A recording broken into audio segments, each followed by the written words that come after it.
C'est une cour carrée qui n'a rien d'étrange. Sur les flancs, l'écurie et l'étable, au toit bas. Ici, près, la maison.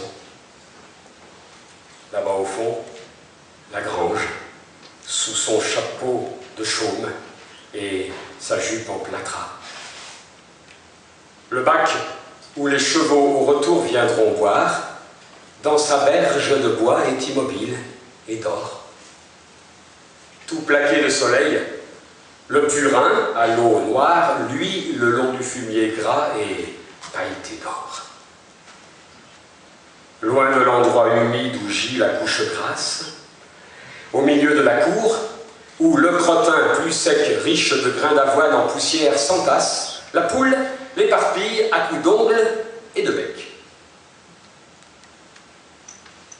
Plus haut,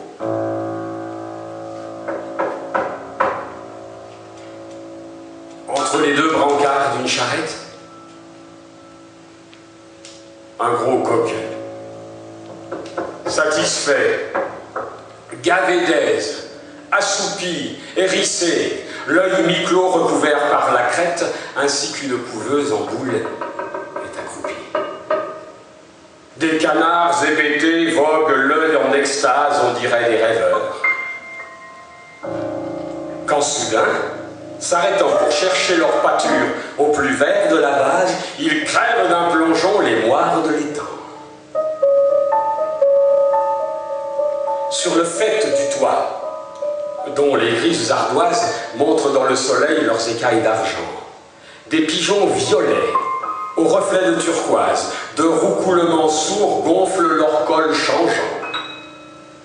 Leur ventre, bien lustré, dont la plume est plus sombre, fait tantôt de l'ébène et tantôt de l'émail, et leurs pattes qui sont rouges parmi cette ombre semblent sur du velours des branches de corail. Au bout du clos, bien loin, où vont paître les oies et vaguer les dindons noirs comme des huissiers, oh, qui pourra chanter vos bonheurs, vos joies, rentiers, faiseurs de l'art, philistins, épiciers. Ô vie heureuse des bourgeois, qu'avril bourgeonne ou que décembre gèle, ils sont fiers et contents. Ce pigeon est aimé 3 jours par sa pigeonne, ça lui suffit, il sait que l'amour n'a qu'un temps. Ce dindon a toujours béni sa destinée, et quand vient le moment de mourir, il faut voir cette jeune oie en pleurs. C'est là que je suis né, je meurs près de ma mère, et j'ai fait mon devoir. Son devoir, c'est-à-dire, elle blâmait les choses inutiles, car elle était d'esprit zélé. Et quand des papillons s'attardaient sur des roses, elle cassait la fleur et mangeait l'être ailé. Elle a fait son devoir, c'est-à-dire que honte, elle n'eut de souhait impossible, elle n'eut aucun rêve de lune, aucun désir de jonque, l'emportant sans rameur sur un fleuve inconnu. Elle ne sentit pas lui courir sous la plume de ces grands souffles fous qu'on a dans le sommeil pour aller voir la nuit comment le ciel s'allume et mourir au matin sur le cœur du soleil. Et tous ont ainsi fait vivre la même vie, toujours pour ces gens-là, cela n'est point hideux. Ce canard n'a qu'un bec et n'eut jamais envie de n'en plus avoir, ou bien d'en avoir deux aussi, comme leur vie est douce, bonne et grasse qu'ils sont, patriarcaux, béats, vermillonnés, 5%, quel bonheur de dormir dans la crasse, de ne pas voir plus loin que le bout de son nez, n'avoir aucun besoin de baiser sur les lèvres, et loin des songes vains,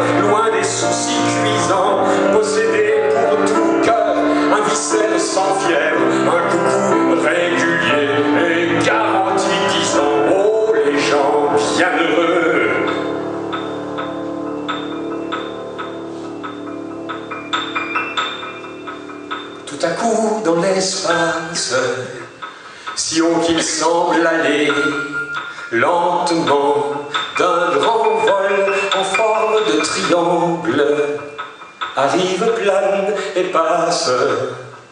Où vont-ils? Qui sont-ils? Comme ils sont loin du sol, les pigeons, le bec droit, poussent un cri de flûte qui brise les soupirs de leur col redressé et saute dans le vide avec une culbute. Les dindons d'une voix tremblotante ont gloussé, les poules picorant ont relevé la tête, le coq droit sur l'herbeau, les deux ailes pendant, clignant de l'œil en l'air et secouant la crête vers les hauts pèlerins, pousse un appel strident. Qu'est-ce que vous avez, bourgeois? Soyez donc calmes, pourquoi les appeler sots? Ils n'entendront pas. Et d'ailleurs, eux qui vont vers le pays des palmes, crois-tu que ton fumier est pour eux des appâts? Regardez-les passer, ce sont les sauvages, ils vont où leur désir le veut, par-dessus monts et bois et mer et vent, et loin des esclavages,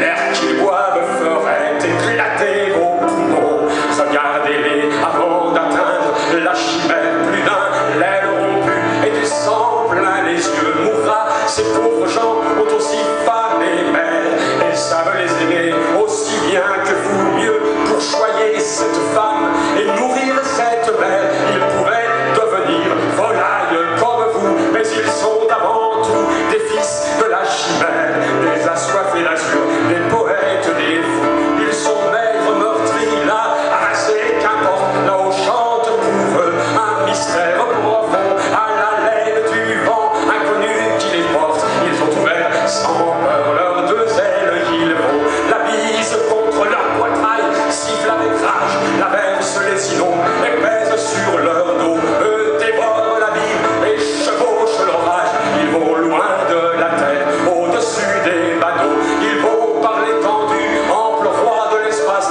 Là-bas ils trouveront de l'amour du nouveau. Là-bas un bon soleil chauffera leur carcasse et fera se gonfler leur cœur et leur cerveau.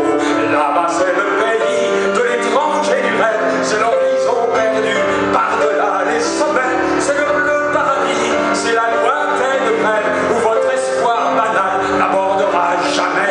Regardez les vieux coqs, genois édifiantes, rien de vous ne pourra monter aussi haut qu'eux, et le peu qui viendra d'eux à vous, c'est leur fiente.